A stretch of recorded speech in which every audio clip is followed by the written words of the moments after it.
गत थर जहाँ थिला तांकर भत्ता बा दरमा एबे पाखापाखि 4 गुण कर देइछन। ओडिशा गोटे गरीब राज्य सेथरे जेने वार्धक्य भत्ता बढ़ू नाई पद पदवी खाली रहुचे कंटाचुआले चतुर्थ श्रेणी कर्मचारी मैंने खटुचन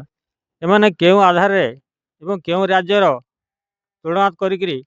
एमाने 4 गुण तांकर दरमा बढ़े देले एटा समस्त आश्चर्य लगे कथा। जदि बढ़े देले से कमेबे नाई 147 एमएल रु मात्र जड़े किए इता विरोध कर आउ 146 एमएल मुंडर कहारी मन गोटे मानसिकता बदलना ना जे गोटे गरीब राज्य आम राजस्व एत के हरण कर ना बोधे यहाँ दिन द्विपहर यहाँ एमएलए मान गोटे प्रजा राजस्व को डकैत भाया मत लगुच। एणुक भावुँ मुझे बुधा बुद्धि मानकर वार्धक्य भत्ता कि बढ़ा जाऊ एवं जिते सब पोस्ट खाली अच्छे कंटाचुआल अछन जो मैंने खूब कम दरमा पाउन तांको लगी बरं ये पैसा विनियोग करते भल होता। मुझे आशा करुच्ची विधायक मान मन परिवर्तन हो एवं से जहाँ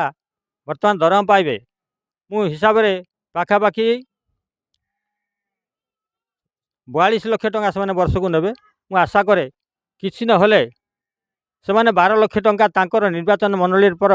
कौन सी जगार उन्नतिमूलक काम दान कले भल होंदा नचेत से तो आउ एत वर्धित भत्ता को कमेबे ना जहाँ बढ़ी बढ़ी से ग्रहण करंतु किंतु मु भावुची जदि मोर प्रस्तावटा मन को आसे तेबे तांको दरमारो से निजर निर्वाचन मंडली में किसी उन्नतिमूलक काम करेंगे जेना कि लोक सुहाइब एवं लोक मैंने आपन को आकर्षणमूलक मनोभाव रखिए ना।